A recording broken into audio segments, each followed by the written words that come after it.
Hello, I'm Sami Laakso from Snowdale Design, and today with me I have a special guest. Why you don't go ahead and introduce yourself? Hi, am I coming through okay? I'm Calvin. My name is Calvin. I'm a games writer. I'm one of the writers for Lands of Galzyr. I've been working on the game for a really long time.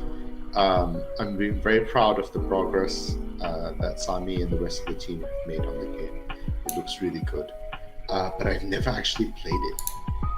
This will be the first time that I get to play the game, and I'm really excited. Welcome to the stream, Ori and Bones. And Bones said that the audio levels are okay. And can you confirm that both my voice, Calvin's, and music are all balanced, so you can hear everything just fine? And music is a bit high. Alright, I'll turn that a bit down. That should help. And welcome to the stream, Frankie, again as well. I'm excited to play a game with Calvin. And welcome to the stream also, Irene. And good to hear that the music is now on a better level. So here we have the game all pretty much already set up, and we're going to continue from where we left off in the previous game, which was with Sir Tekos. And Calvin can thank him for example, starting with 0 gold. We wasted everything, so we're going to have to start with. We do have a lot of status cards and items. We'll go through those in a moment. But as with other streams, we are going to quite soon start playing and explain the rules as we go on, as they're quite straightforward, and there are plenty of videos already which will explain all the rules if you want to see that kind of information. So let's first randomize our starting day. So for that we'll use the storybook, and in this game we're going to continue from November. So the month is always shown here in one of these global status cards, and this here shows that it's winter, and we should use the winter side of both the location cards and the game board. So we're going to tell that to the storybook, because the month will affect on which kind of stories it will tell us, because the same number in the storybook will have different stories based on which month and which day we're playing. So November, and Calvin can do the same on your end on your own storybook. And now it randomizes the starting date to Tuesday, and you can sync your storybook to Tuesday, so we get the same stories all around. So in this case I have the storybook set up here, but Calvin also has his own, and it's the same way if you play the game, the released game. Everyone can have their own storybook open if you want, or you can just pass around a single one. The stories will always be same if you have the same month and same day set up. And then we have some of these time effects. We have 3. The first one is this one that you have people have already seen a few times, I think. It will show how many turns we are going to play, and because we are again demoing a solo game, it's number 8 here. So usually this circle clock has a number, but in this case it's an X, and it depends on how many players we have. So now we have 8 rounds to play in solo game. So I'll use one pair of tokens to mark that here. So we are going to play until the next Wednesday. Then we have one friend, or I'm not sure how much you would call a mercenary your friend, as he will stick us as long as we pay him. But Chardek will stick with us for 4 days, and then he will either leave, or if we pay 3 gold, he will stick for a longer time. So if we want to have him for a longer time, we might want to try to find some work or some way to get some money, because we are broke at the moment. So that's 4 goes here.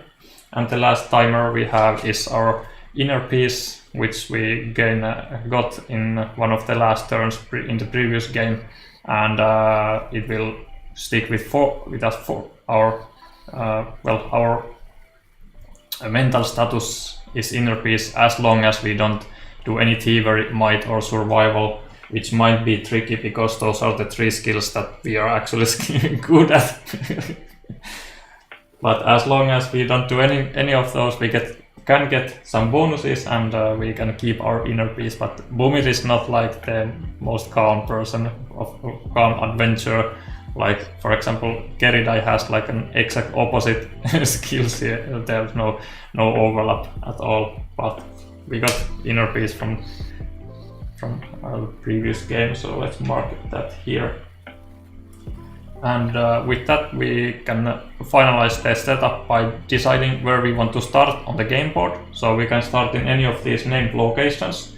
What we want to consider while choosing our location is these quests that could be picked up. So in Zabar, Yetsten, and Arhin, and also the quests that we also have in our possession from previous games.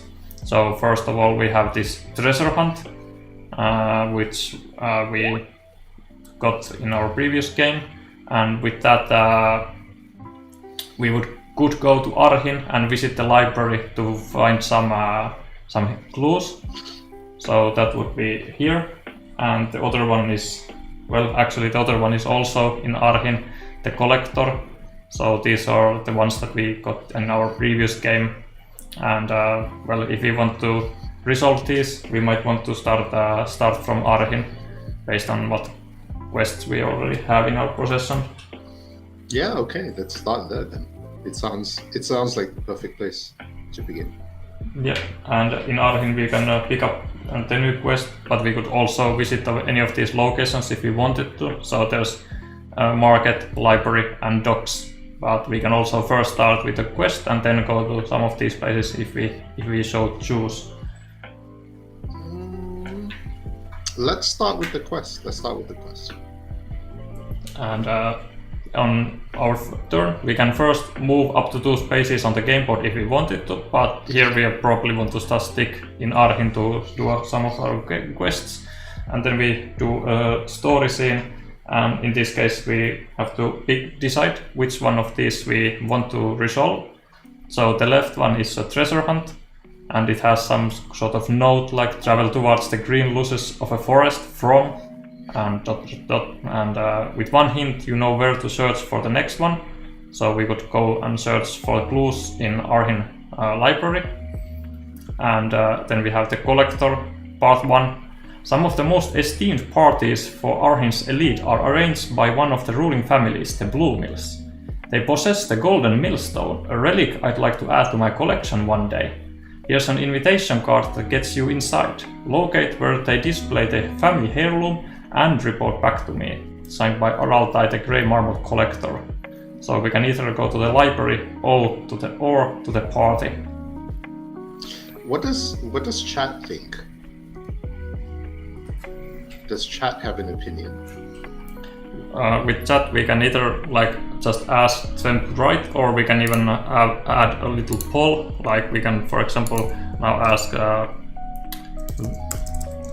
No, it's okay. Let's just go first come first serve. Anyone who wants an opinion. We can do that, but there's also like this poll feature that we can add if we want at some point. Welcome to the stream, Slivers. Yeah, hi Slivers. And Bones is asking, is the game persistent between games? Yes, it is. So all of this, all the cards in our possession, we ended our previous game with these, in the previous stream, which was with Sir Tekos, and also everything here on the game board, and also the event deck.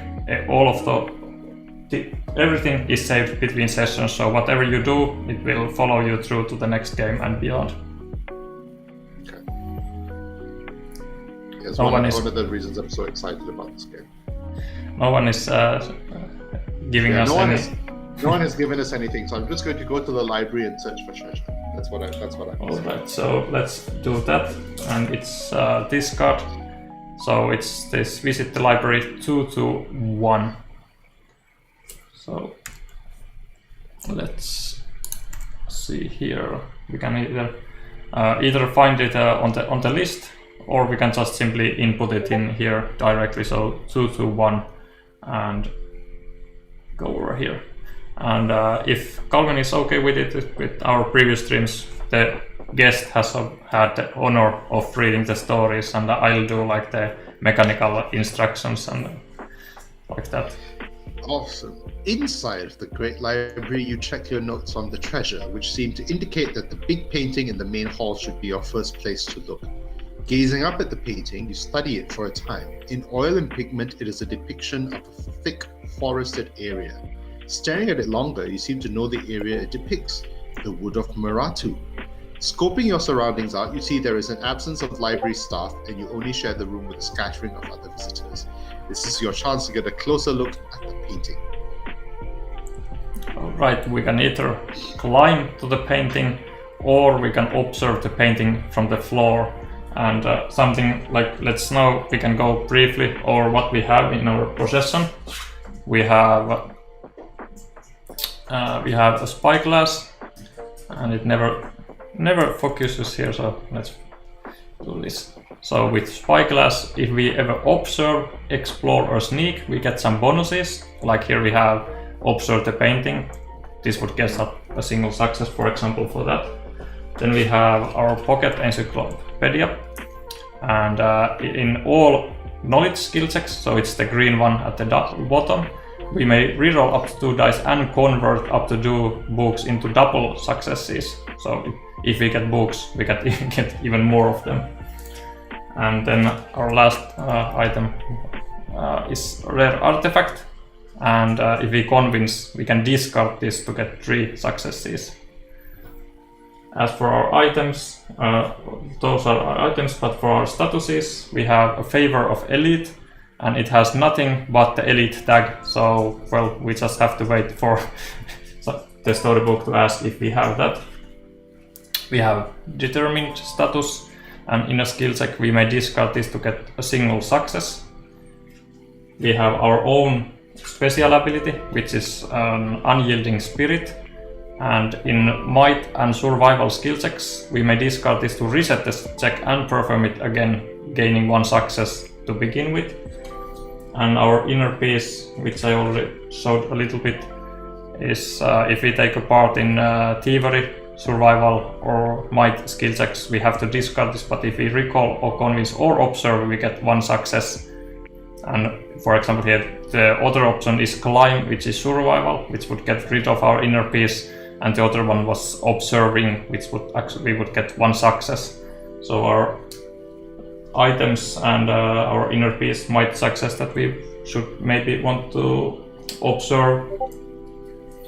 And finally we have our mercenary friend Chardek, and in survival skill check, perception skill checks, we get 1 success. So for example, the observing is actually a perception, and if we intimidate or observe, we will get 2 rerolls. So we have quite a lot of stuff with us. Yeah. Sounds like observe is the way to go. Let's observe. So first we'll pick that one, and then we are going to roll the dice.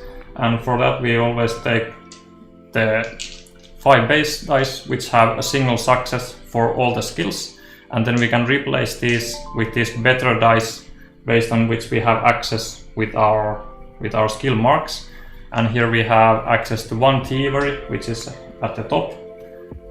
And even though it's not perception, it still has 2 double ones for the skill itself, so thievery, but it also has 2 single successes for both of the skills that it is adjacent to.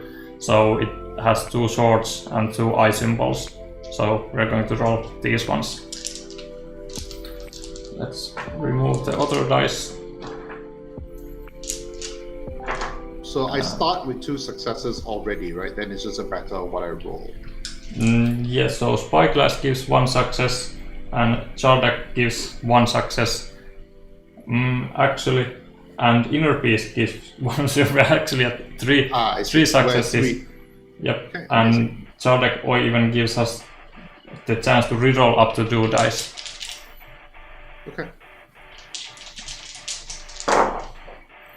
and that's already two eyes.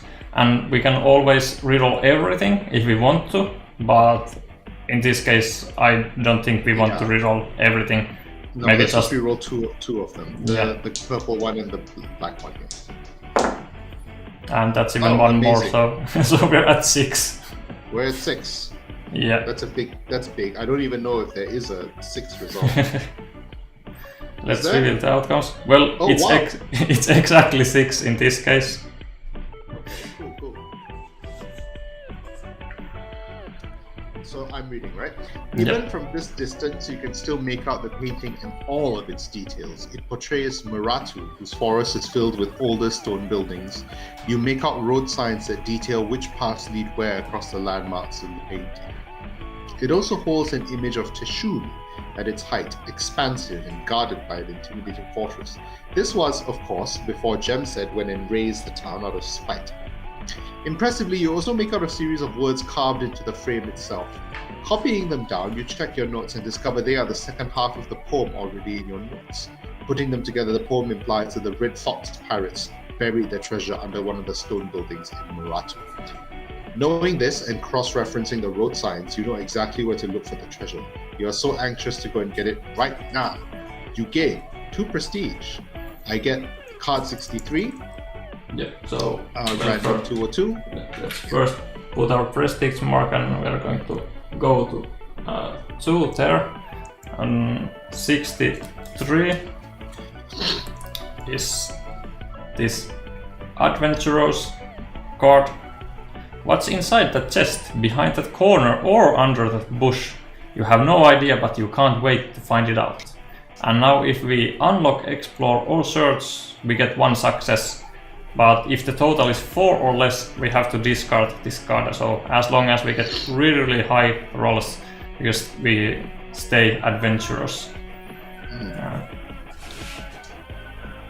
How many statuses can you have in this game? There's limit of 3 items. Then there's a limit of 3 quest cards, but there's no limit on how many statuses or companions you may have with you. But usually you don't have quite this many, but we have been gathering quite a lot and not spending many of them. And then we get a random 202, which is a promising lead. The famous city-state of riches and opportunity. And on the piece of paper, with both pieces of the puzzle, you have clear direction for the final part of your hunt. The legendary treasure awaits. And if we abandon the quest which gave us this card, we have to discard this. So if we pick up more than 3 quests, we have to abandon 1. Yeah. So here we have now the treasure hunt and the promising lead, and at the bottom you can see that we have now we can combine these 2 together, and we can see that we in the closest forest to Rienstum we can locate the treasure and take the scene 0028. Amazing. And closest forest to Rienstum would be over here. So here's some forests, but these are all further away, and there's also some forest over here, but they are also further away from Rienstum. So this is the closest forest space. So I'll keep these together, and as we have so many cards over here, I'll move our quests, for example, here to have them on. I'm really impressed by the physicality of this game, because I've been working on it for a long time, but I've been working on it in the app, just the tool that you made, and I have not really had a chance to really look at the cards and look at the board and look at all the dice. But gives you a different idea when you can actually see it on the table and all the components. Yeah, it feels totally. I mean, you've shown me the game before, when we first started working on it. You demoed it to me, and you showed me everything, and I've seen all of this, but it's so different when you start playing it and cutting out. Yeah, it's so here's the library where I took all the cards, and I give it on off camera because it's not that interesting looking, and also on the second tray I have the save slots for the adventures and the global save slot. Well, they're here off camera. Welcome to the stream, Mr. Scrunyan, and you ask if the North Forest is closer. So over here, this is a river, and you can walk through the river, so you'd have to walk all the way from here or from all the way here. So this is like 1, 2, 3, 4, 5 spaces, and this one is 1, 2, 3, 4, 5 spaces as well, and this is only 2 spaces away from Rienstum.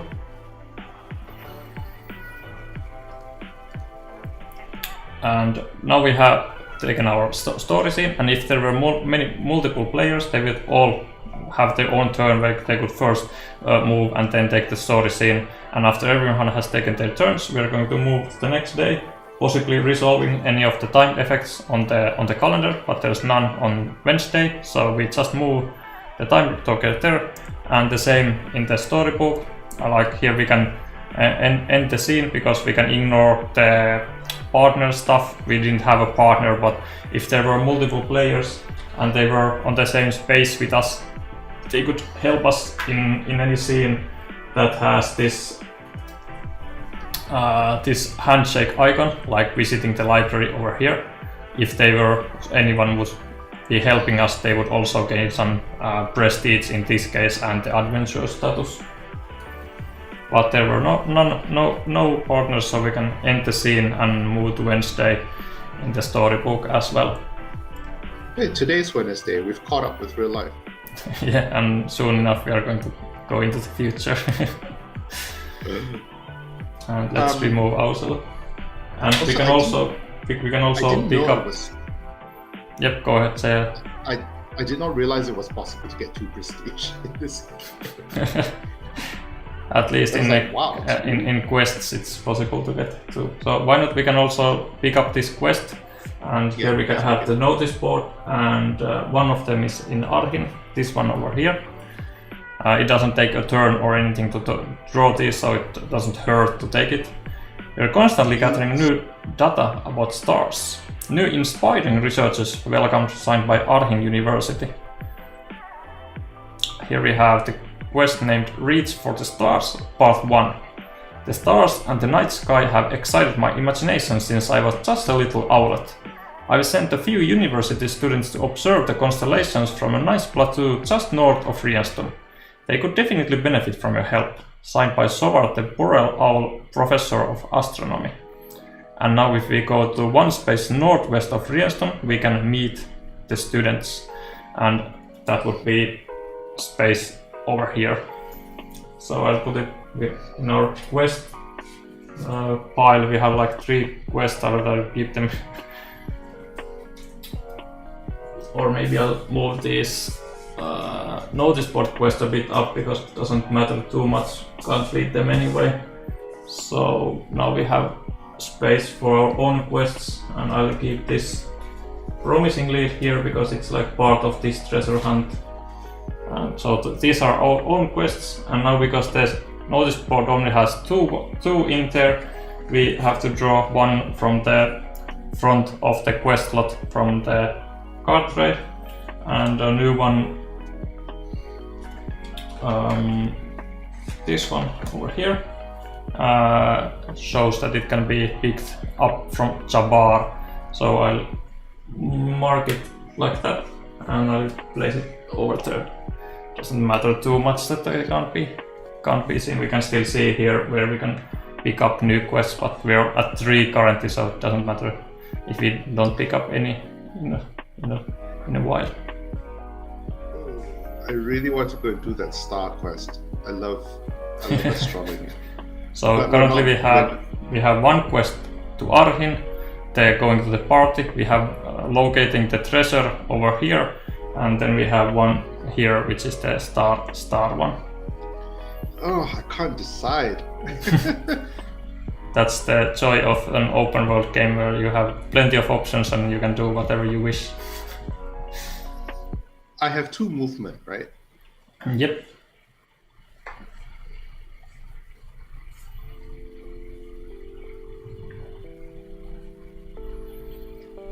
Okay, I'm gonna ask chat. What does chat think? Does chat think I should go to the party in Ahen? Should I go after the treasure just outside the city, in the forest near Muratu, or should I go for the astronomy quest northwest of Rhinestone? Do you want a poll, or do we just wait for the chat? Just the first person that says it. Yeah. So party, stars, or treasure. And the first one is from Dragon Shadow. Welcome to the stream, and they suggest going after the treasure. Okay, let's do it. So that would be here. So you could, for example, move over here, and then on the next turn you can go here, or you can go this way if you want to, and then on the following go like that. Both would end up in the same spot. The difference being basically, do you want a grasslands event or a forest event? Let's do grasslands. Yep. So let's move 2 over there, and then we draw the top card of the event deck, and we are going to resolve the first one from the top to bottom, whichever condition is met, and it's asking if it's Sunday, it's Wednesday, so we're going to skip that. We are not in a settlement grasslands, but we are in the grasslands, so we're going to take the scene number 211.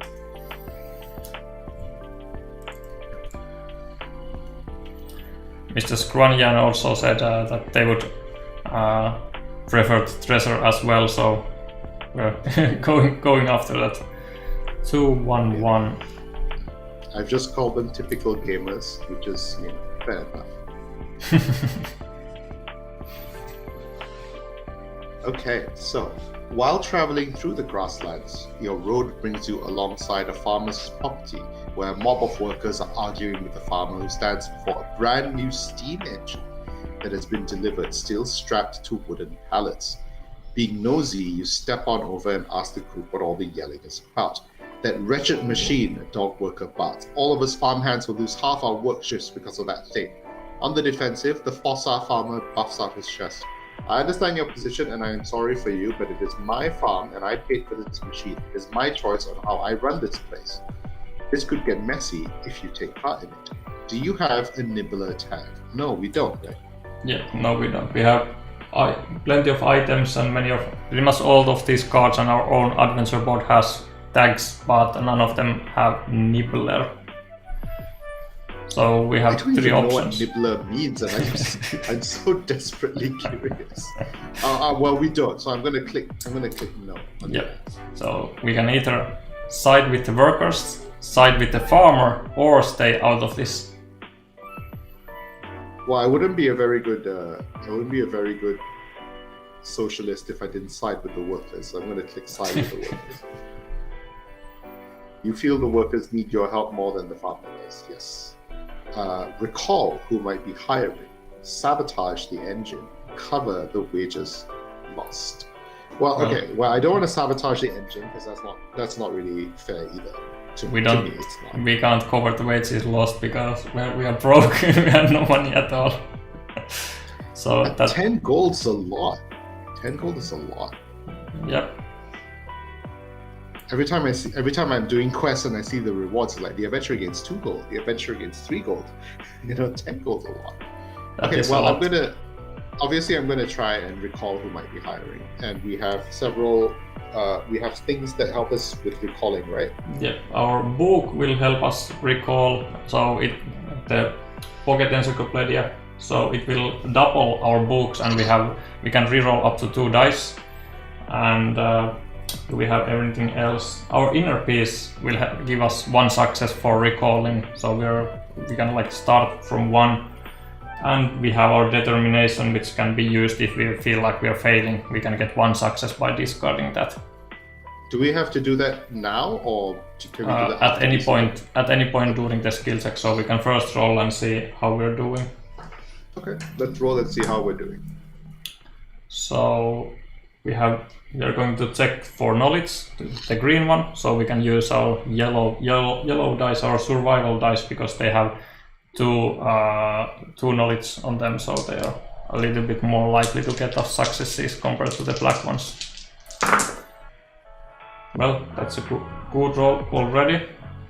So we can double both of these with our pocket encyclopedia, so we are at 4 plus 1 from our inner piece, so we are at 5, and we can even reroll 2 with our pocket encyclopedia. Yeah, let's reroll 2. And that's even one more. Oh, 6. Okay, wow, amazing. We're doing Boomer the hard knock. He's a what is he? He's a polecat. Boomer the marble is the marble polecat, yes. Yeah, Boomer the polecat with the great mental acuity today. Okay, Yeah. so recall who might be hiring. Oh, there is a 5. Okay, great. So we hit the 5. All right. Dipping into your memory, you recall every job posting you have seen at inns recently. You recount enough, it seems there is at least one for every worker in the crowd here. The farmhand's anger is extinguished, now replaced with excitement. Buzzing between them is hope, as all of them imagine what their new jobs will be like and how their lot in life will improve. The whole group of them rush to thank you for providing them with such exciting interoperates. Without anyone nagging at him anymore, the farmer is pleased and gives you something valuable. With less spectacular means of rewarding you, one of the workers comes forward and offers you some extra spectacles that they have. You gain 1 prestige. You may swap one of your skill marks for a perception. You may swap one of your skill marks for a perception skill mark. Now if we want, we can change up any of these for perception, which is the purple, which we don't have any. So would you like to swap something? Yeah. Okay. Yeah. Let's do some. Let's get rid of the thievery, which is it's not really part of my personality to be doing that kind of thing. But thievery in this game doesn't always mean like I steal things. So it could also mean just being sneaky and stealthy. Yep, and you can also have like good intentions even while sneaking from away, and it can sometimes thievery can also be like you're manipulating stuff with your hands, like having nimble fingers and things like that. But yeah, even it's not always I rob the place. Yep, and even while getting rid of that thievery, we can still, if we do a thievery skill check, we still have perception and might skill marks, which both will help us a little bit in thievery. If I have a question about skill mark changing, so the big plastic piece just means it's your second one in it. Can I swap one of those for something else? I can, right? Yep. So they have like no other meaning, but they just fit better in the game board if you have 2 or if you have just 1. And nothing like prevents by using it instead of like putting the small ones. You could put this instead of the small one, but it's usually easier to like see that you have 2 if you use only the big ones when you have 2 of a particle skill. Chat has praised your rolling ability. Yeah, I can see that. So-called chat. And finally, we also get card number 222 from the library.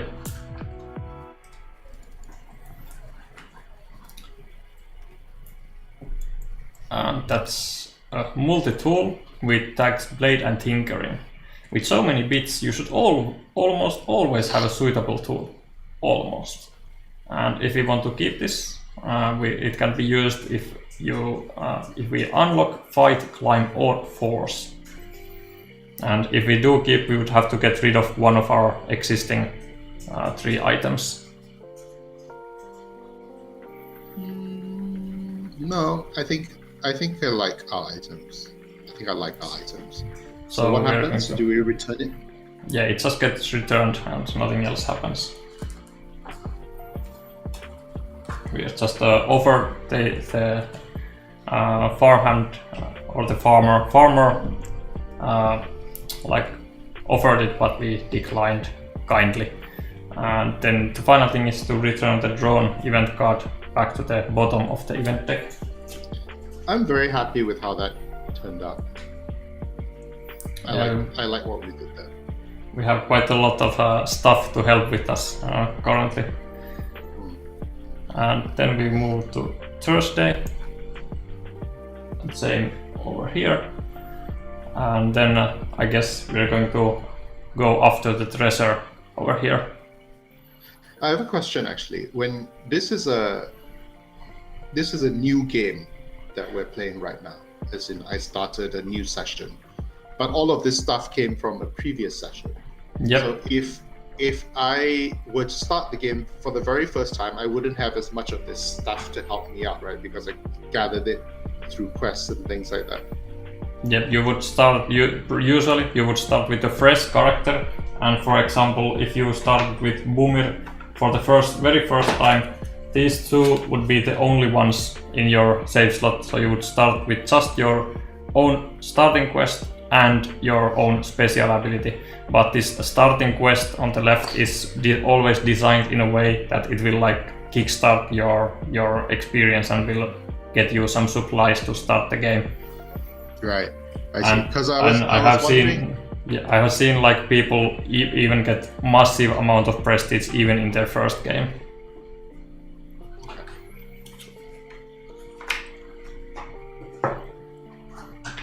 So I guess we're going to go after the treasure here next to Meratu Forest.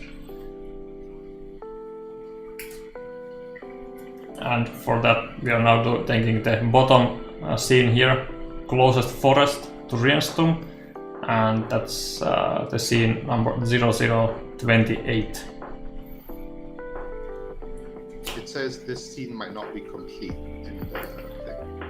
Yep, it sometimes said because we haven't like properly proofread it or something like that, but it should be well, it's not.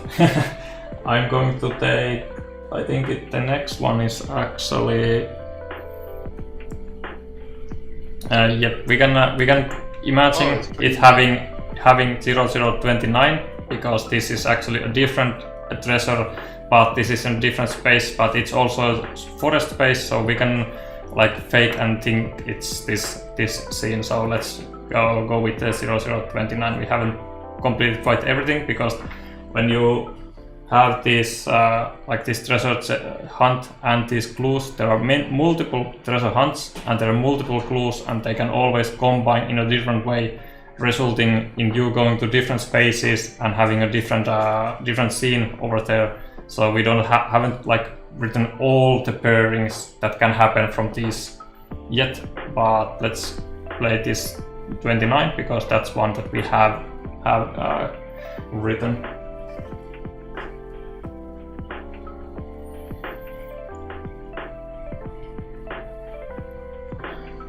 So when you're ready, you can start reading the scene 29. Yes.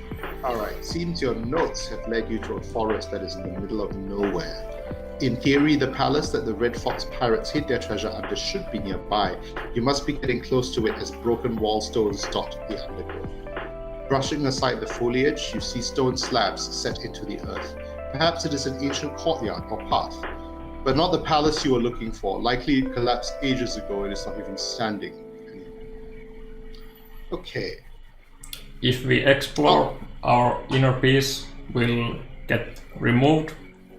And as for searching, Yardek would give us a single success, and our adventurers would also give us a single success both for exploring and searching.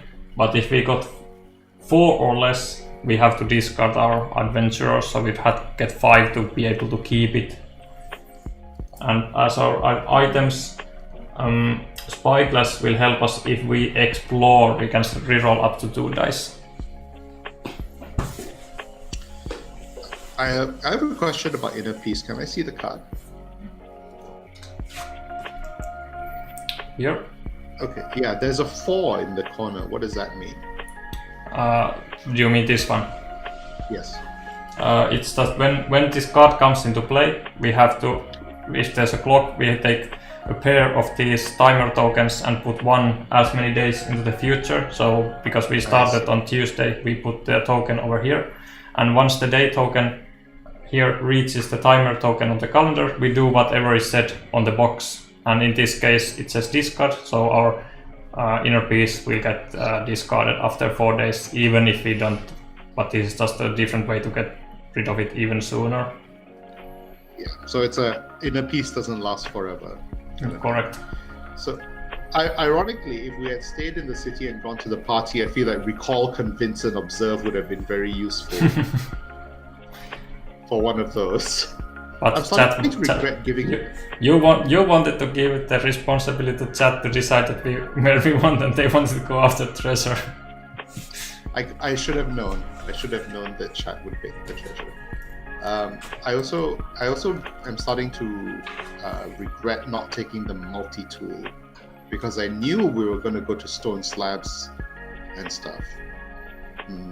Is it too late for me to get the multi-tool? I guess it's too late for me to get the multi-tool.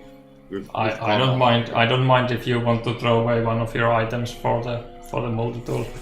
I'm feeling generous. Let's get rid of the convince item in the top right. Yep, I should have known, honestly. I should have known, because I'm going after treasure. I should. So now we have this, which will help us if we unlock, fight, climb, or force. The multi-tool will help us.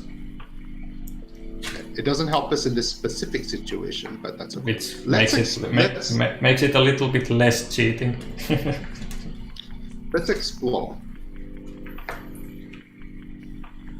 I'll just make a small reminder for myself.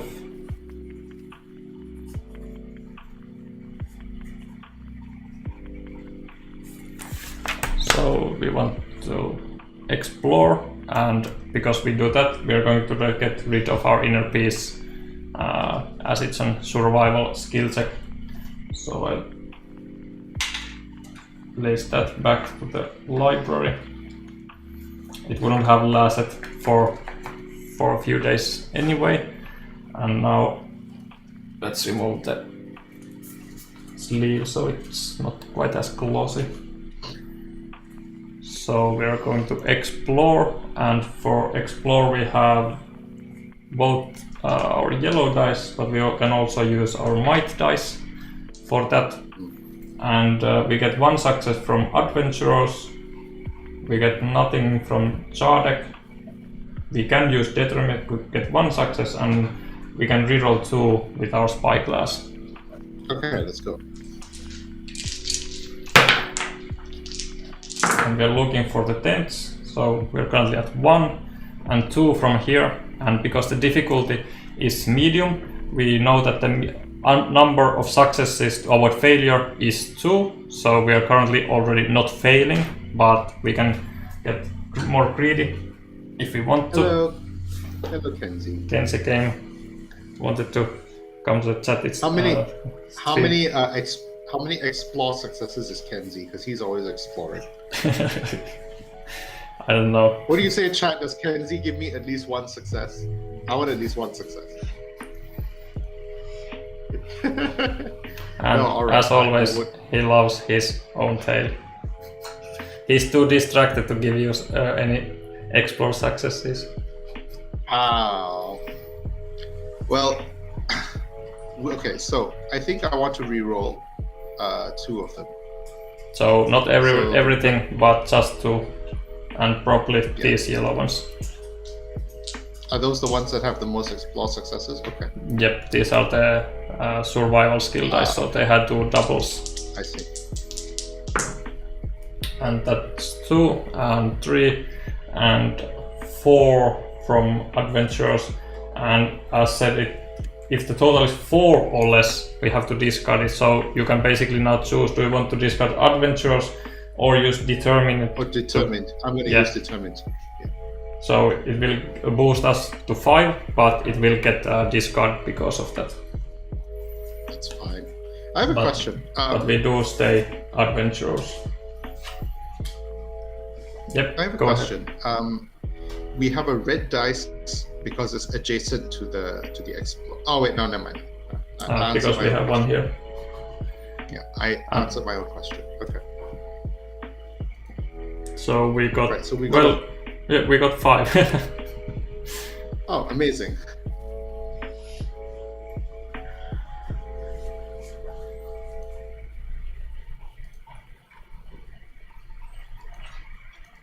Okay. Oh, I'm so sorry. I thought I have to read. Yep. Okay.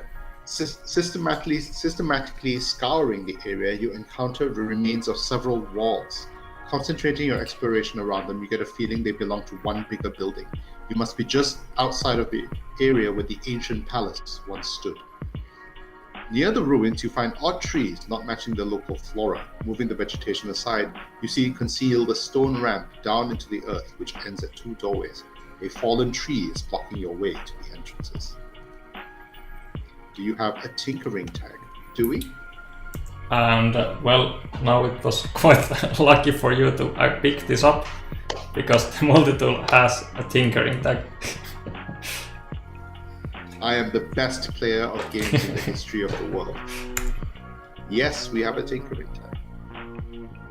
By luck, you just happen to have a tool that is good at cutting wood. Saw the tree branches off or deduce the palace's location. So saw the tree branches off is a special option. You can see because it's sparkly.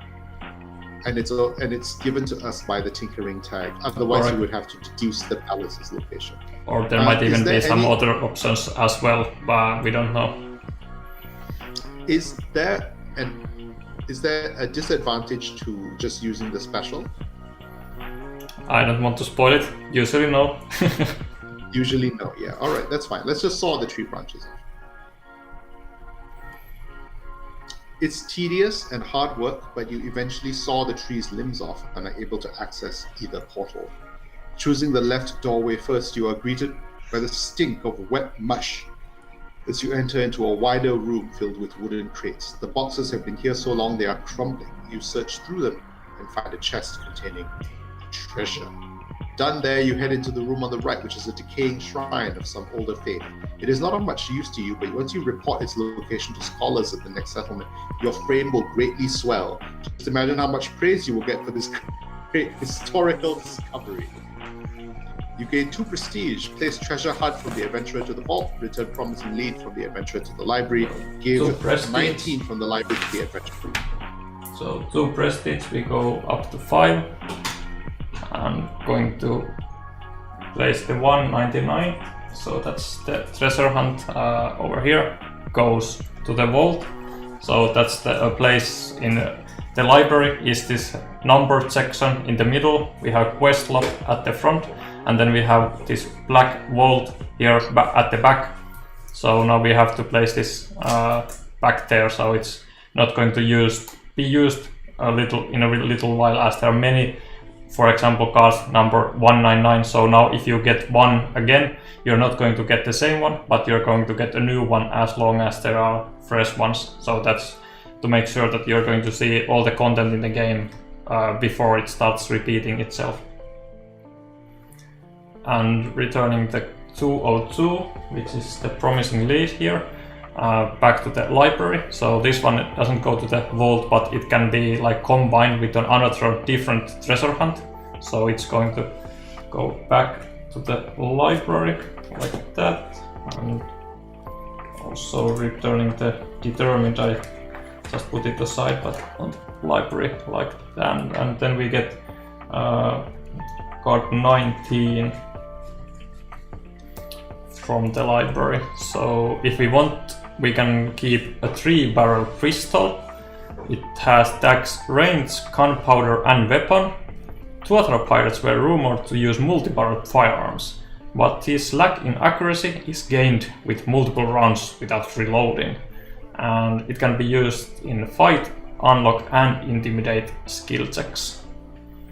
Do you want a 3-barrel pistol? Ooh.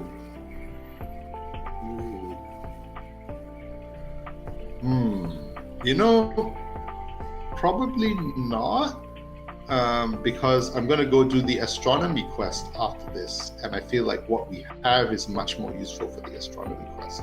So as much as I would love a 3-barrel pistol, which is... So are you going to change your mind the next turn? No. Now I know how to play the game. Now I'm thinking, because I know I want to go do the astronomy quest. So I know that the things that we have are good for the astronomy quest, probably. So yep, but for also we are now here. If we want to go to the astronomy quest, that's here. So we're probably going to move 1 and 2 to Rienstum. So you're probably going to want to visit one of the locations over here, and different places are available in Rienstorm. Here you can see the whole city. It has a wishing well, docks, arena, market, convention center and casino. So you can also take that into account on where you might want to visit on your way to the astronomy quest.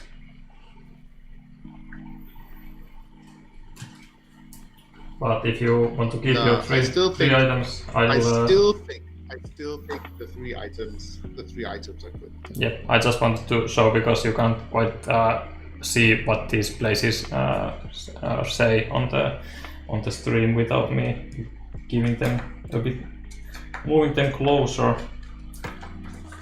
So I'll return to 19, and then it has a partner would gain 2 prestige as well.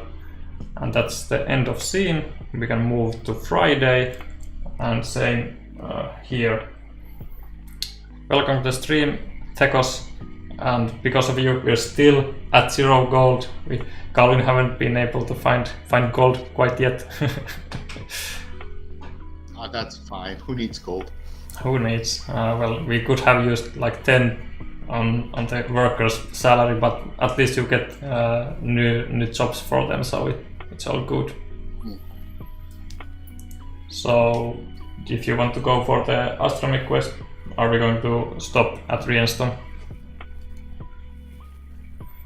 We have to stop at Rienstorm, right? Because we have to go. Well, it's here, so you can stop here if you want. But even in let's go into the city. Even if you're in the city, we've already done some wilderness stuff. Even if you're in a named location, you can still draw an event card from the deck if you want. Events are like always available for you.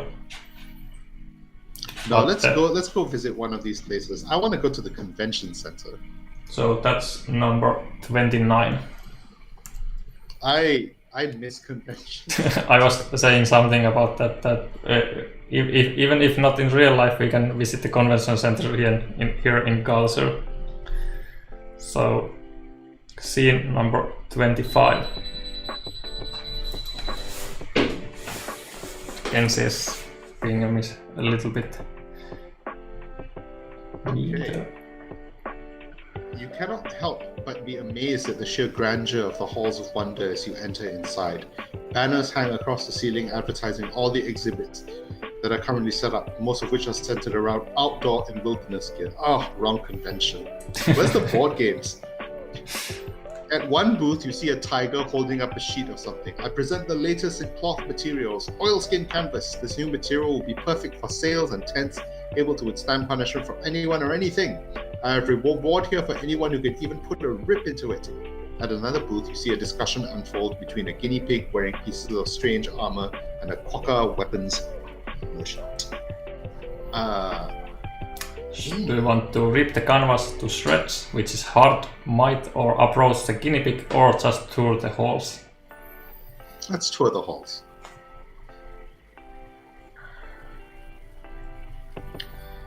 Wandering the marvel-filled halls, 2 stalls snag your attention. The first is a polar bear mounted on a stand and waving her paws in a ridiculously tall pole, offering a spot in her crew to anyone who can scale it to the top.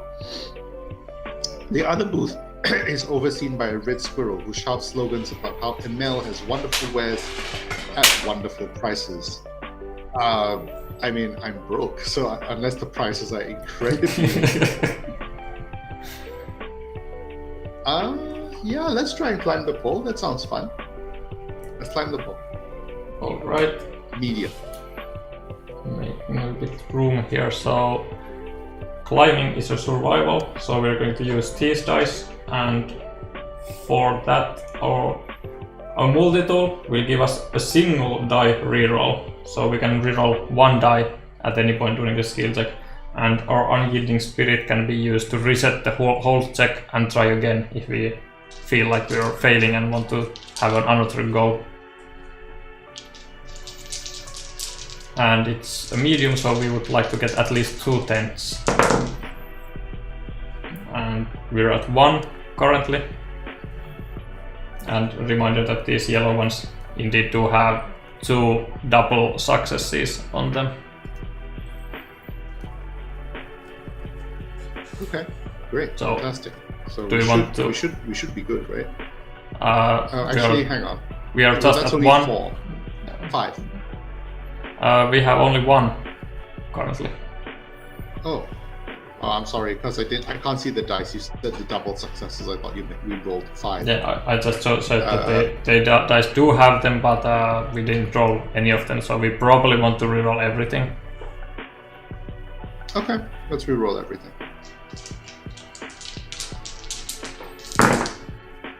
Well, that's even worse. We got 2 books and 3 thievery. We can use the multi-tool to reroll 1. We can still get 2 successes from alright, let's do it. single yellow one. But we did not. Bume is tired from all the. Bume is tired from the. That's okay. I'll live with it. 0 success. So we are going to with this, and you don't want to use the unyielding spirit here. Nah, it's fine. I don't think it's that important to me. So it's now between 0 and 1. Emerging from the crowd, you say that you can do it. You leap up onto the pole and begin trying to climb it. The pole is so slender and smooth, you just cannot get a proper grip on it and slide back down to the floor. Onlookers laugh at your failure, but you try Sorry, everybody. Onlookers laugh at your failure, but you try scampering up the pole again. Similarly, you just slide back down. Alright there, you had your chance. Now make way for someone who might actually have a shot. The pull up hair instructs, brushing you aside with a massive paw. End of scene. Okay, yeah, see, that's fine. That's fine. We didn't get any embarrassed statuses or anything like that. So before we leave the convention hall, I pickpocket 1 gold from somebody and buy an ice cream. And Saturday on the calendar here has the Black Panda token, and it's on Chardek, so now he's asking to pay him. So we could either pay 3 gold to delay the effect by 3 or discard, but in this case we don't have options because we don't have money to pay Chardek, so he's going to leave our side. Goodbye, Chardek. Thank you for helping us with the painting. Yeah, and he did help, I think, with the treasure hunt, maybe. I think he did too, yeah. So now we are on Saturday, and do we go here for each the University West? And it's this one, and we're going to meet the students on the fields next to Rienstum and scene 146.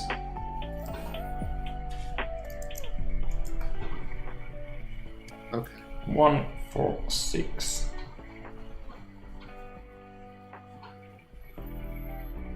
Okay. Venturing north of Rienstum, you find a desert monitor next to a pile of strange equipment waiting for you. I'm Maru, he greets, of the Ahin University Student Astronomy team. Sadly, I'm the only one here tonight. Without prompt, he hands you a leaflet with a list of known stars and constellations. If you want to help, we collect data on the changing positions of constellations over the year, especially the one called Laughing Ocelot. You ask about the gear, telescopes and sextants. Normally the team carries up a nearby hill for a better viewing, but it's too much to carry all by myself. This spot here is a bit cloudy, but it might be good enough for viewing. If you observe, each scholar tag gives you 1 star. Well, we are not a scholar, but we can now either observe the night sky from here or climb to the best spot. Spyglass gives 1 success for observing. Book doesn't help us. Multi-tool gives us a single die reroll again for climbing, and Adventures doesn't help us, and Unyielding Spirit can be used if we fail to climb, for example. Yeah, let's climb. I think let's lean into Gome's strengths here. So it's these dice again, and we have a 1 die reroll from the multi-tool that you decided to pick up. and that's nothing. Who was it that complimented my rolling on the chat? I think you want to reroll everything. Yeah, let's reroll everything. Bones is saying the game looks like a home run. I agree. Well, Boomir is still like trying to look information from his book or something, but we got one success here, so probably want to use the multi-tools one die reroll now to try to get more from one of these yellow ones. Yeah, let's do that. That's still a sword, so currently we are failing. Do you want to go with these, or do you want to use Boomir's Unyielding Spirit to reset the skill check and start again? So it's a one-time use, and it gets you. It will can get back between games. Okay. Yeah, let's use it. So now, because we are resetting the whole subject, we can use the multi-tool again if we want. All right, that's 3. So are you happy with 3? Well, we can still use the spyglass to reroll, right? Multi-tool we can use to reroll on climb.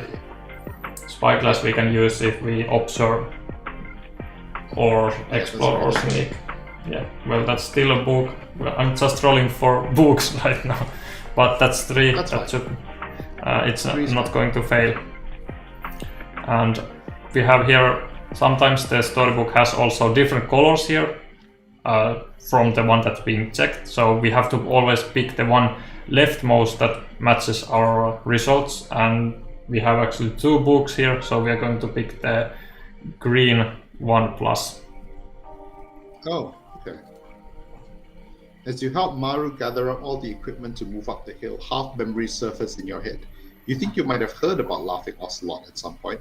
You strain to recall what you've heard about it. Should you push it from your mind and ignore it, focusing on moving the equipment? Or take a moment and try to recall more on the topic?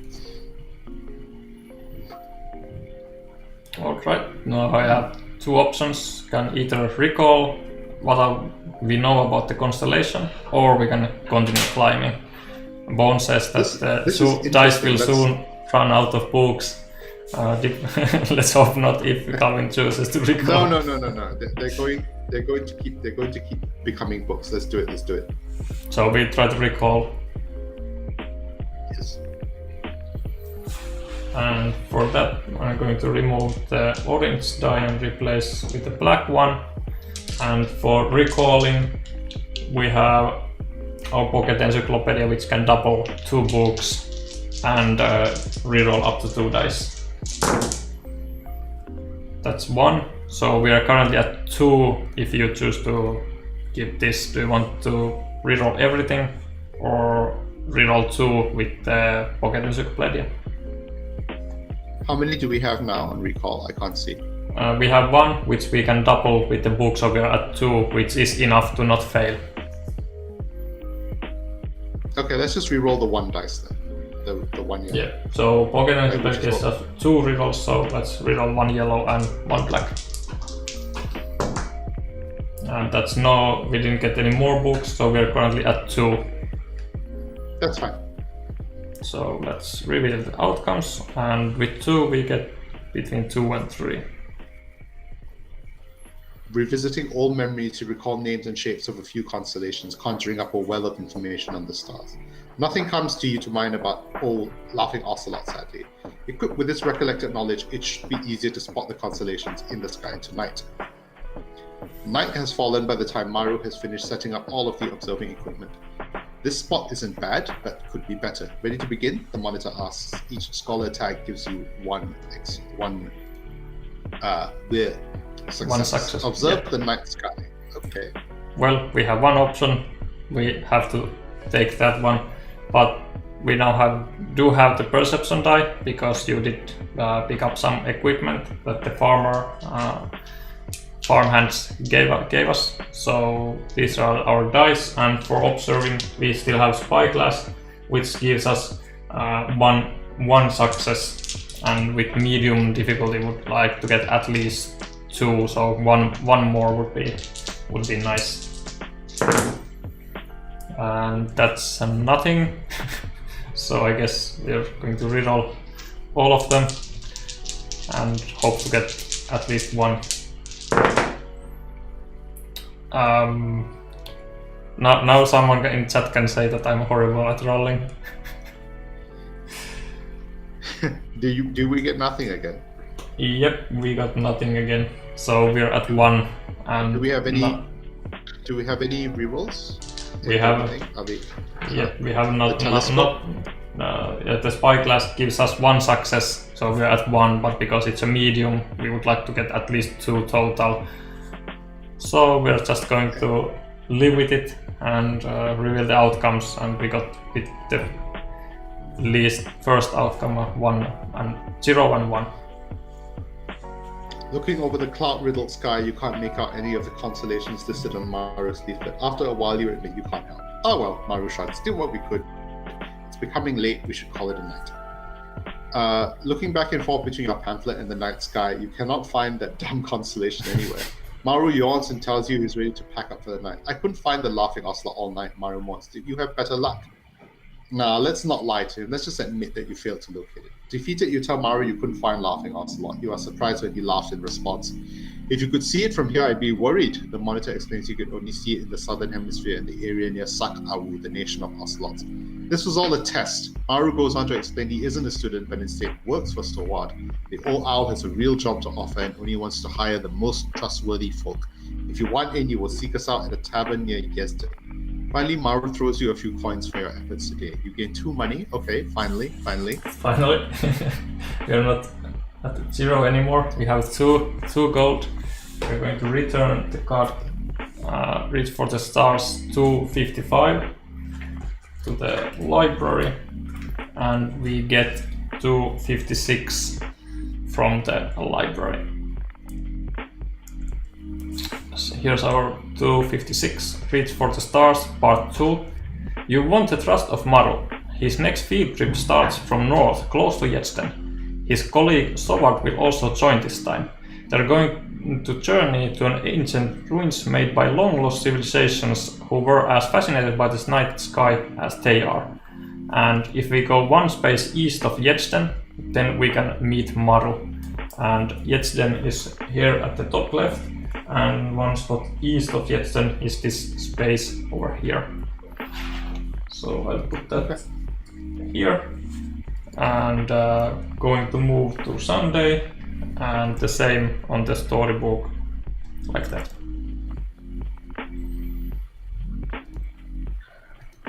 And it's a new day. What would you like to do? When does the game end? Wednesday, right? Wednesday, yep. When the day token reaches this one, we have this harmony card here reminding us how long the game will take if we play solo or cooperatively. And at the end we will take the scene number 200 called Gathering.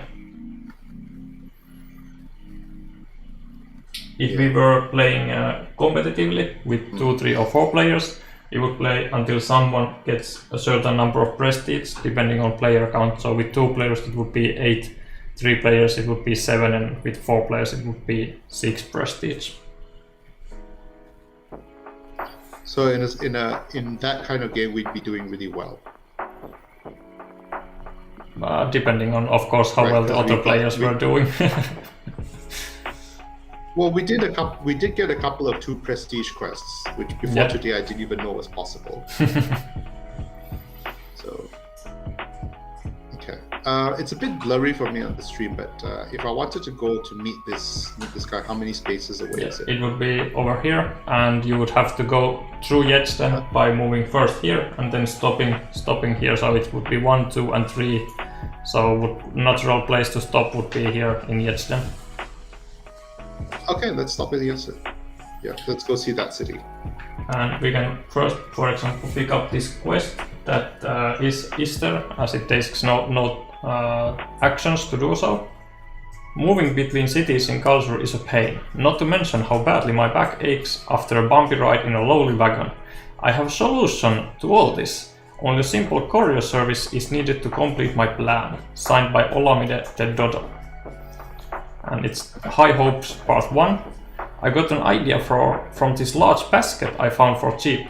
Strap on a fabric bag along with a burner and we have a vehicle capable of transporting folk from city to city. There are suitable burners in Greenstone. Drop by the bank and take a small loan on my name before meeting the seller and we're all set. Signed by, again, Olamide, the Dodo entrepreneur. And in Greenstone we can visit the bank now. So I'll take this away and we'll take a new quest, and it's in Arhin, so I'll put that to the notice board and move this here. And as we are now, we were just there last week. yeah. And here's the Yedsten, so you can either take an event card or visit the temples, gardens, or the market. We have 2 gold. We're rich. Nothing to go to the market. No, I want to go to the gardens. Let's go to the gardens. It's so Sunday. Let's go strolling through the gardens. So that's number 2.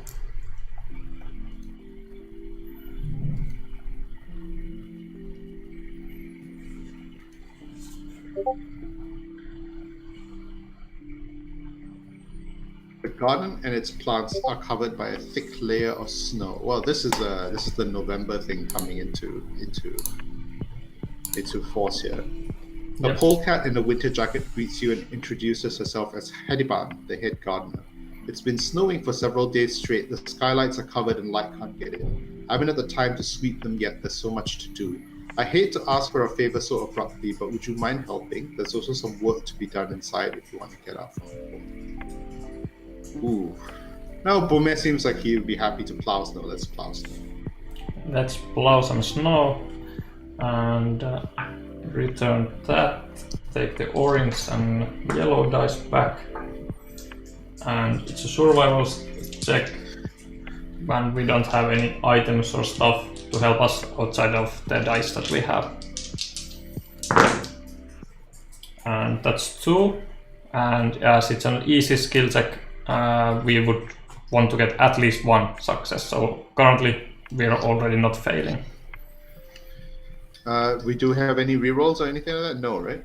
Yeah, we have only the single reroll where we can reroll everything if we want to, but none of our items or statuses help us. No, let's reroll everything. I believe in doing it. We can do better than this. We can do better. Let's hope so, and don't blame me for rolling badly. Oh no. Oh, that's 3. That's better. Yeah. See? Amazing. Really outcomes. Okay. And unfortunately it would require 4 to get the best, but we get the middle one. That's fine. Plowing snow proves to be hard work, but you finish the task without exerting yourself too much. You jump from the roof onto a pile of snow and slide down to Hediban. She's holding a coin purse and something wrapped in cloth, which she then hands to you. Thank you so much. There's always work for capable folks here at the gardens if you're ever in need of coin. You have 5 coins. Going to give 15. 7. Yeah. And we also get 15, which is a long coat, tagged shady and warm. Made with the finest cotton, clothes sewn by the wool skin co can last a lifetime. The darker and more ominous line is popular among folks who embrace the shadows, and it would help us sneaking, exploring, and intimidating if we want to keep that.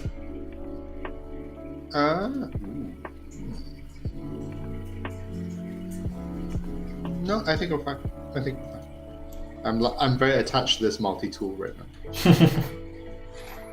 You can always also get rid of the spyglass and pocket encyclopedia if wanted. No, I think those are okay. I like them. So that's then the end of scene. Moving to Monday, same here. And we have 2 days left. And I take you now want to move here to resolve. Yeah. Reach for the stars part 2, 1 space east of Yedsten, and we are going to meet Maru, scene 147. Okay. 147.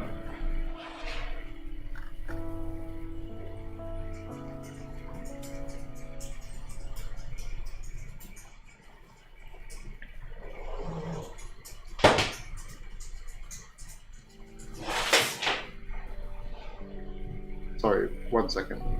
Yep, no We're worries. having issues with this thing. Okay, it's back now. Okay. Entering an inn by the name of Skunk Summit, you spot a pair of familiar faces sitting at a table looking over a map. Good to see you again, Maru calls out and waves you over to sit by Sobat. The old owl lifts a feathered brow at you. Well met, let us get directly to business. He explains that they need help revisiting ancient ruins deep into the mountain. And we will need a guide, and if not you, we will have to hire the daughter of the inn's owner. We hired her last time to guide us. Explore your way to the ruins. Well, we have 2 skill marks in Explore. Yep, and what else do we have for Explore? Spyglass gives us... multi-tool. Spyglass can give us 2 rerolls for exploring. Multitool doesn't help with exploring, but Adventurers does give us 1 success for exploring, but if we get 4 or less, we have to discard our Adventurer status. Well, I'm not going to leave 0 go for the person after me. We're at 7 now. Let's explore. Alright, explore your way to the ruins. So these dice, and we have 2 rerolls and 1 success to begin with. And that's nice. That's 4 successes plus 1 from Adventurers. That's already 5, so we don't even need to discard our Adventurers. So probably want to reroll these 2 with Spyglass, as those are already successes. Well, that's 2 more, so we are at 4, 5, 6, 7 successes. Explore is going. Boomir is going to explore all the way to the ruins, no problem at all. So 4 plus gives us the best outcome. Okay, boldly you assure the academics you can get them to the ruins, and get them there you do. With your expert trailblazing skills, you guide the expedition party to the mountains north of here. Do not lose your way or suffer any delays thanks to your veteran skills. Making much better time than you expected, the party arrives at the ruins located far up the side of a snow-capped mountain. A stone archway acts as entrance to a dilapidated series of crooked and barely standing structures, all lathered in ancient writings in snow preserved from the cold at this altitude. Maru points to the letterings on the arch. It says, "Our gate to the stars." So what adds in 3 different languages. We hypothesize that this place is where different ancient cultures shared their knowledge on the sky, and from here reach for the stars. Do you have the relic tag? No, right? The item that you discarded to make room for multi-tool, that was a relic. But we don't have a relic anymore. Oh, that's fine. What was the item called? The item was a rare artifact, and it has it could have been used for convincing. Okay, that's fine.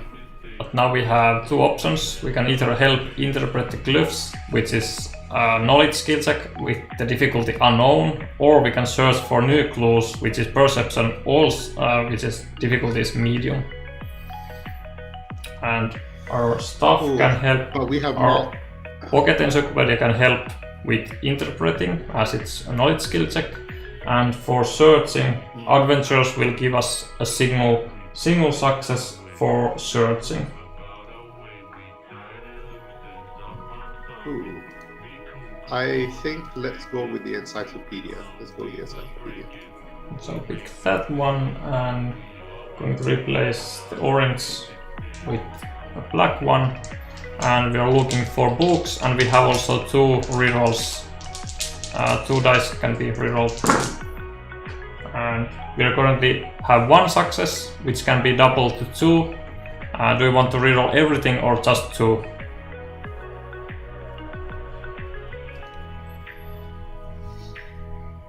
And we don't know the difficulty.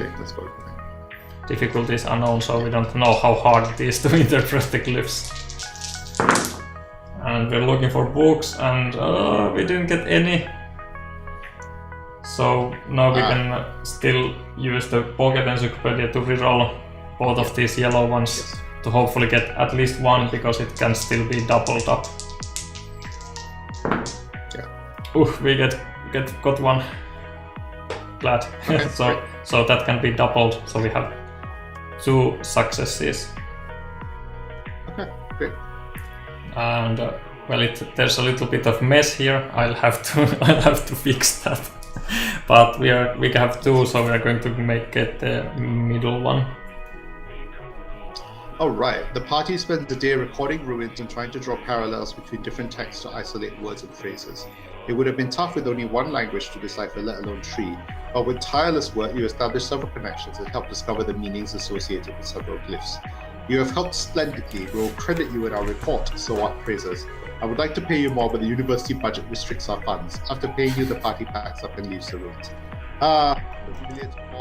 All as students of academia, you gain 2 prestige, you gain 3 gold, and return reach from the stars. So now we're up to 10. I'm going to return 256.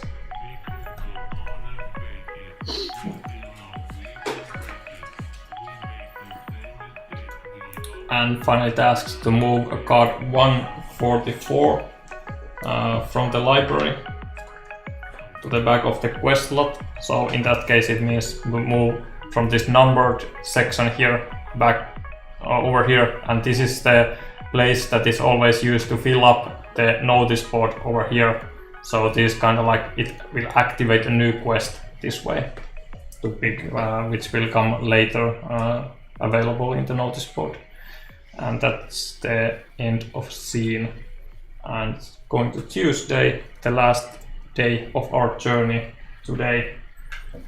So what would you like to end your game with? You could go back to Yetzden and visit temples, gardens, market. You could go to Chabar, pick up some quests, or visit some of the places in Chabar, ski resort, market, or hot springs. Or you can always Today's the last day, right? Yep. Or you can take an event either in the mountains, forest, or a settlement. Let's do a settlement. So you want an event at the settlement? Yep, that would be nice. So for that, let's for example go to Chabar. So you can still pick up one of these quests. Which one do you want to pick for the next stream quest? Guess do you want to pick the left one? Someone with knowledge of property business needed. A pretty face is a plus, signed by Resort Keribash. Or on the right, I think actually I'll remove this one because we have played this on these streams. So let's go with this. A pretty face, Resort Keribash. So that's called Estate Adventure Part 1, and we'll go look through that in the next stream. So let's take one of those out, and doesn't matter, don't need to refill at this point. So we are not going to visit ski resort, market, nor hot springs, but you wanted to draw an event card. And here we can see that we take the topmost that matches our current status. So is it Monday? It's Tuesday. We're at settlement, so we're going to take 1100, and this is actually a little bit of a tricky event because it's always 110 in this case, but in any way we are going to go and resolve the scene 110.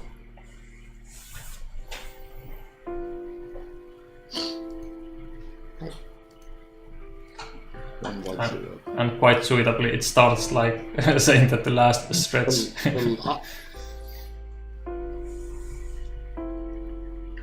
Amazing. The last stretch of the road you have been traveling down has left you with an uneasy feeling. There have been no signs of trouble and no one has bothered you, yet something unseen stirs at your nerves. It is a hard feeling to place, but one familiar to you. It takes you a moment to digest this bothersome sensation, but after how quiet the area it is, it comes to you. You feel you are being watched.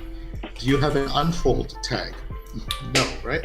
Yep, Boomir the Freak Lizard has an unfold tag, but we are Boomir the Marble Folket and our own tags are Explorer and Scent, so no. And well, we have one option. We can check our surroundings, medium perception, and for that we have one skill die, advanced skill die, and nothing else. So we're going to just roll these ones. And we're looking for the ice. We got 2, and it's a medium skill check, so 2 would already guarantee a success. We wouldn't be failing.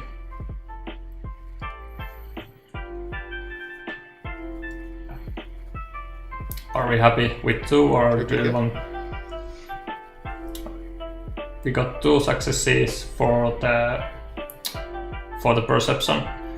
Are we happy with just 2, or do you want to try to risk and roll more? But it's not quite.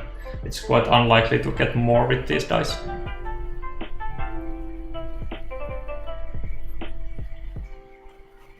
Sorry, the stream is lagging. How many? We are at 2, and it's a medium skill check, so 2 would be enough to avoid failure.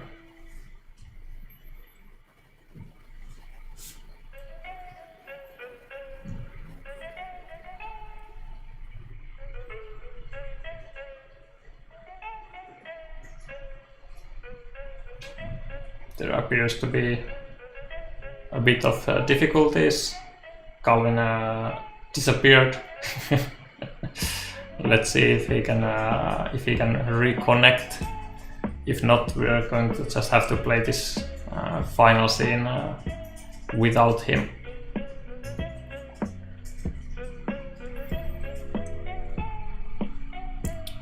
Let's see if he can reconnect.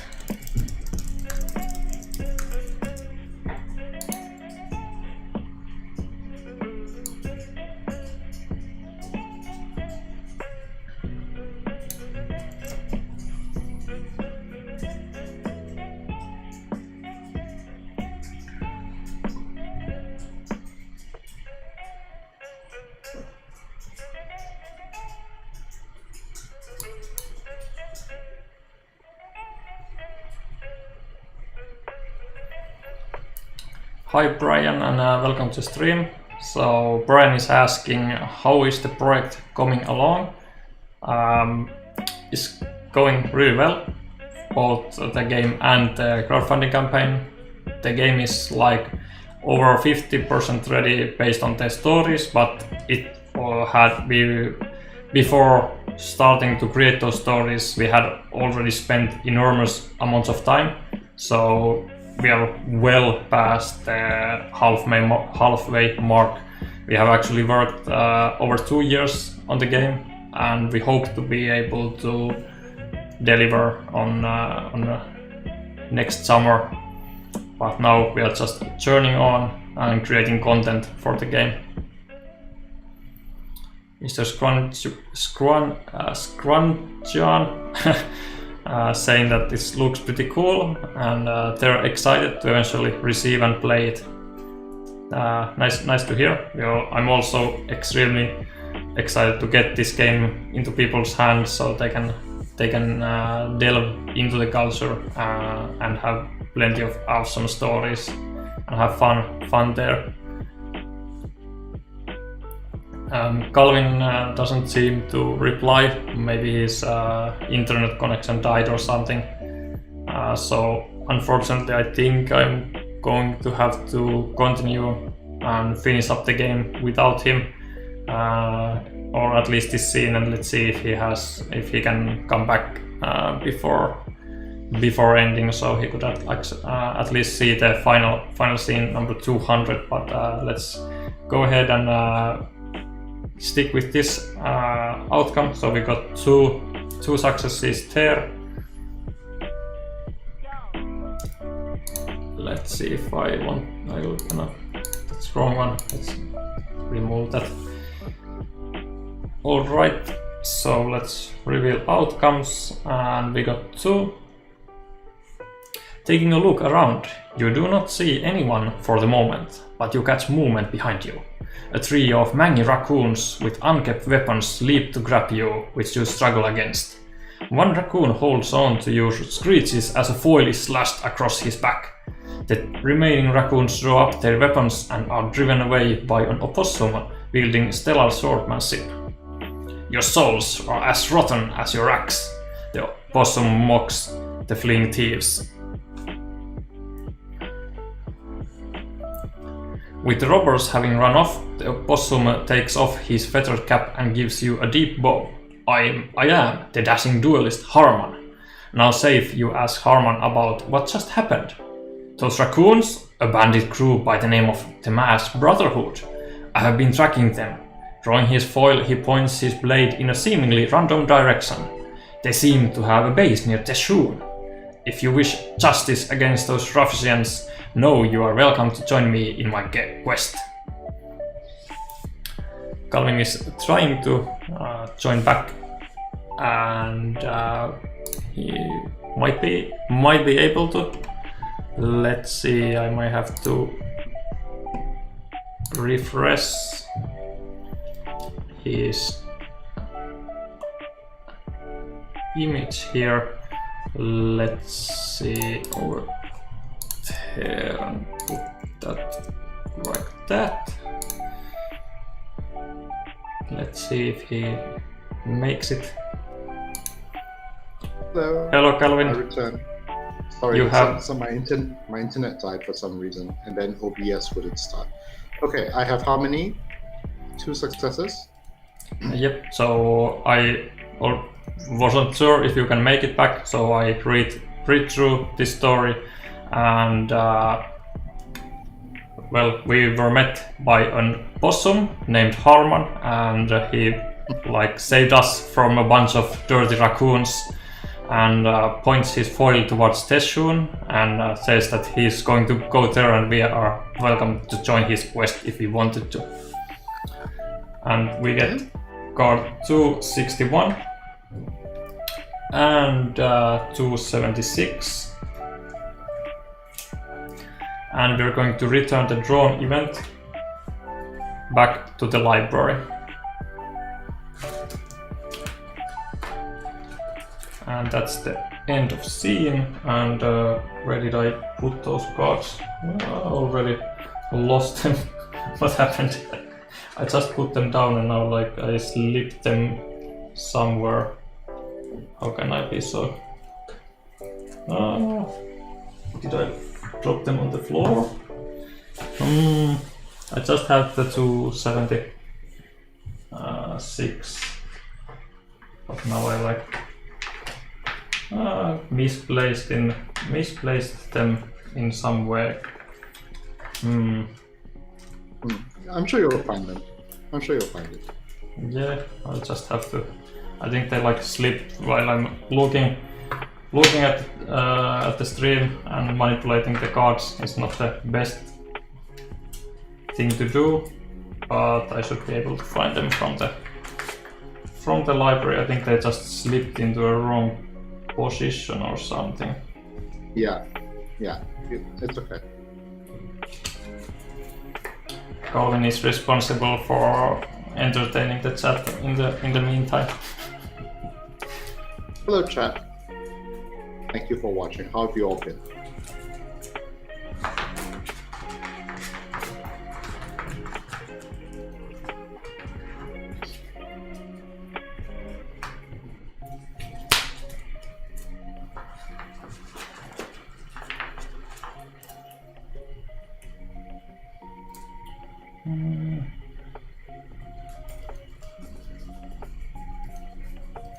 Mrs. Cronchon says he is excited to eventually receive an A. Yeah, so am I. Did I just drop them on the floor?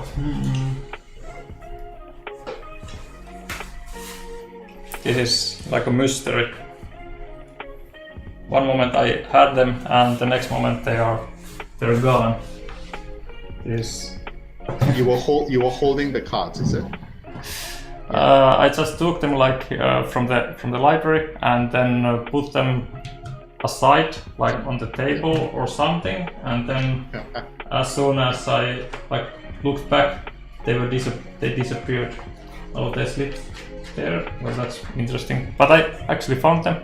Cool. Oh, okay. I have these like side by side like this, and they somehow went into this slot here.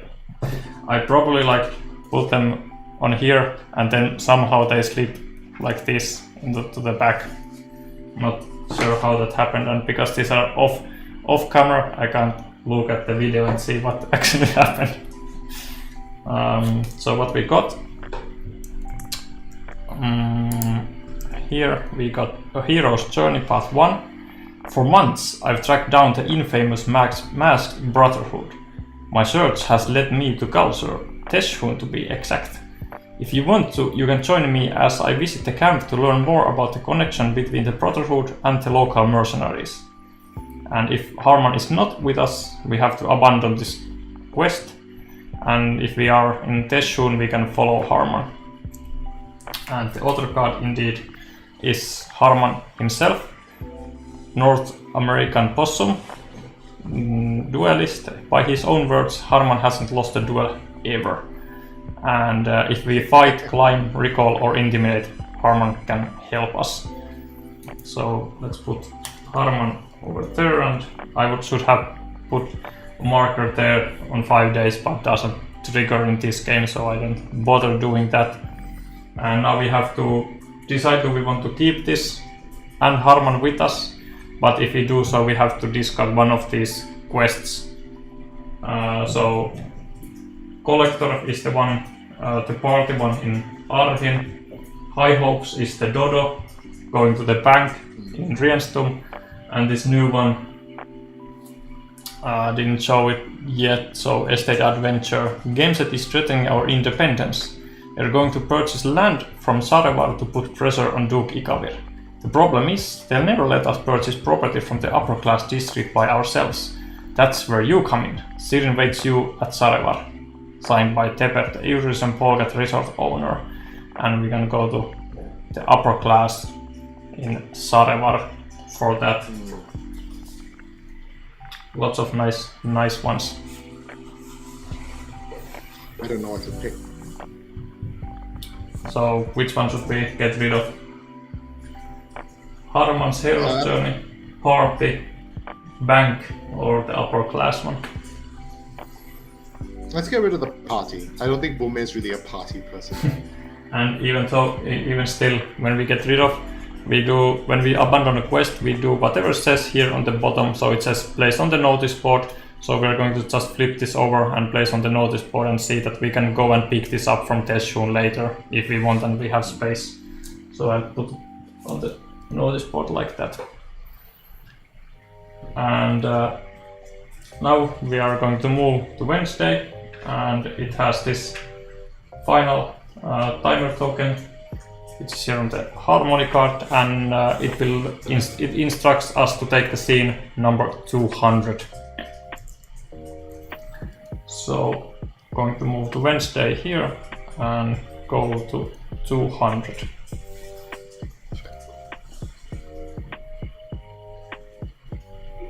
After all the excitement, challenges, and adventure, it is time to unwind for a moment and reflect on your travels. How many adventures were there in this game? Well, actually, there were more than 4 because everyone in chat was joining us. Oh, I didn't see what Scronjon said. I'm so sorry. Scronjon, what were you painting? Please tell us. I'd love to know what people are painting. But we'll answer. We have one adventurer. Do we have an isolated tag? No, we don't. Okay. You head to the nearest inn, intent on treating yourself to a well-deserved evening celebrating this leg of your journey.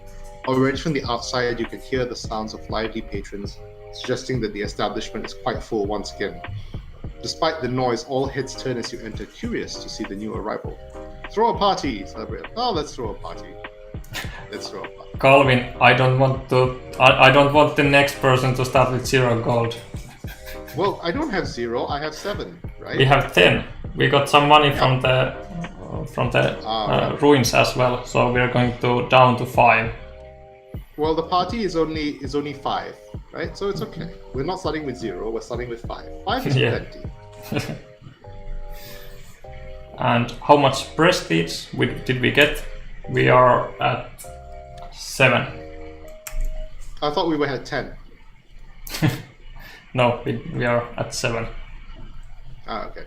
Everyone recognizes you as you strut into the bar. They cheer and marvel at seeing someone so famous. You buy a round of drinks with the patrons who all swarm around you in adoration. Well, this is a lot. With a single command, you unleash a party that consumes the whole building. You regale a captivated audience with tales of your most daring exploits through to the next day. Once the party is finally finished, the place is littered with stuff left behind from the party. You help the innkeeper clean up your offers for you to take anything left over that you want. You may swap one of your skill marks for any other skill mark. You are famous. So do you want to swap one of these for another one? So the next in the next game, Bumir will be even more different than he is currently. And Scrun Juan is saying that they are painting mythic battles Spartans. That's a lot of miniatures to paint. I don't know. I think I like the marks the way they are right now. Alright, so we're going to keep them as they are, and that's the end of the game. And what now we would have to do is resolve all save effects that the different components have. For example, the adventure board here says that we have to take the card 000 from the library, and that's Bumir's own special ability, the Unyielding Spirit. So we're going to get that for the next game.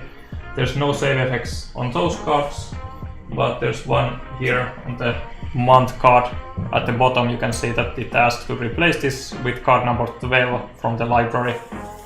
So I'm going to do that, and surprise surprise, it's the December card, and in the next game it asks to replace that with the card 1 from the library, so the time moves on in the game.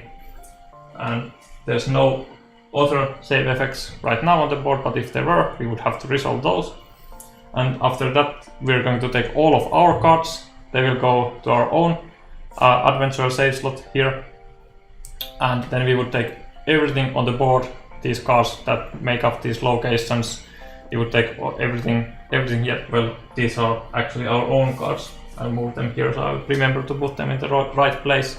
So everything here, everything on the board, as well as the event deck, those go to the global save slot. So the world will continue from the status that it was left to, and our own adventure will continue from where it was left.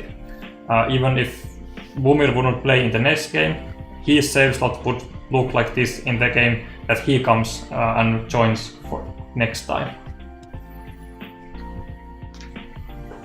Okay. And that was. This is a really good game. Do you know the designer? I have Can no you tell idea. them that? Yeah. Well, if you find out, tell him that it's good. I like it a lot. That's nice to hear. People who have been creating previews and playthroughs for the video for the game have also enjoyed it quite a lot. So it's finally nice to see players and people enjoying the game. We have worked on it for so long. Yeah, we have. God, it's really great that people are playing it. I cannot believe this is the first time I've played it. Yep. Brian saying thank you so much for the playthrough. Looking forward to getting it next year. Thanks for joining. It was a pleasure. So, do you have any last words before before we end the stream? No, thank you everyone for watching. Thank you for watching. I hope you enjoyed my terrible efforts to play as a polecat. Actually, it wasn't too bad, right? Like, we did get a lot of prestige, and we finished some pretty good. We got some pretty good results. Yep, and even more importantly, we had some fun adventuring and fun scenes in. Especially in Lands of Galzyr, the journey is like more important than the actual ending. Yeah, definitely. I feel like this game is really so much about the adventure and the story and just discovering what you want to do. because you don't really want to. I don't really get that feeling that I get in some games where, oh, I must do the best possible thing, but it's more like, oh, I want to do the thing that I want to do, like I would do in this situation.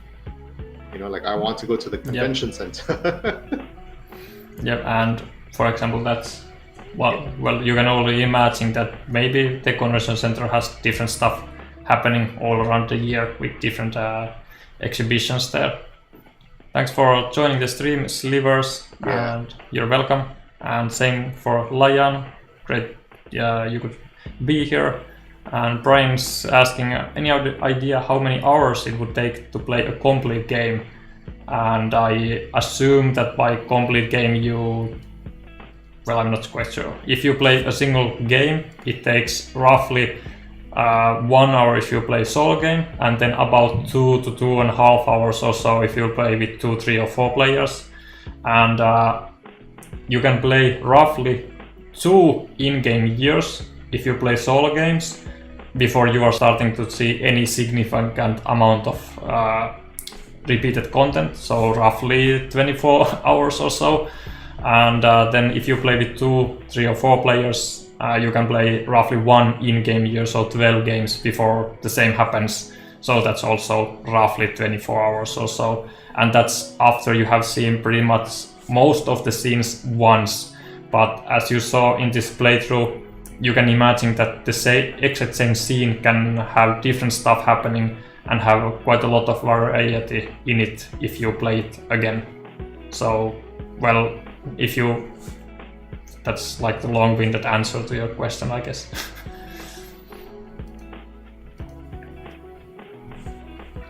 But I can imagine that players might want to play 1 or 2 in-game years and then maybe put the game on the shelf and maybe come back to it later when you have forgotten some of the stuff and maybe want to see the different outcomes that can happen in the same scenes. Like, oh, I remember doing this one, but what if I do this the other way around?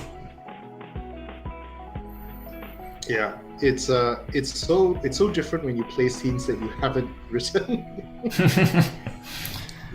Yeah. So I'm like, ooh, what could happen next? It's so different, you know. And even though I've worked on so many scenes, I feel like everything that happened here was a surprise to me, and that was nice. It's nice to be surprised by the game. Yeah, and even though I have like seen all the scenes because I have to like oversee and make sure everything is up to the standards that we set for the game, I still enjoy playing and watching people play the game, even though I know what can happen. But because there are so many scenes, for example, I don't quite remember the thresholds for the different skill checks, so that it's always interesting and exciting to, do I want to reroll, do I want to try to get more successes, do I want to use my status and things like that, and I don't. And for example, when you go and see the events, I don't know what events are going to happen to me, so that's also always a surprise which event it is, even though once the event starts, I can remember, oh, this is that one. But I still enjoy the game myself, even though I know pretty much everything that can happen in there. So I also look forward to playing the game in like 10 years, 5 years, something like that, when I have like forgotten most of it and can play it with fresh eyes myself. Yeah. This seems like one of those games that you can be playing for a really long time. I hope that answers your question, Brian. At least he thanked for the answer, so I think it did. So if that's everything, I think I'm going to thank again Calvin for joining the stream, and you can find a link to his Twitter account in the description of the video if you want to follow him and see what kind of shenanigans he takes part in. So many shenanigans. Last words, or do we call it a stream?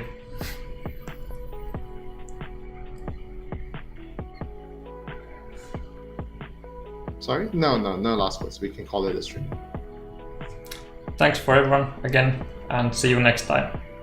Bye.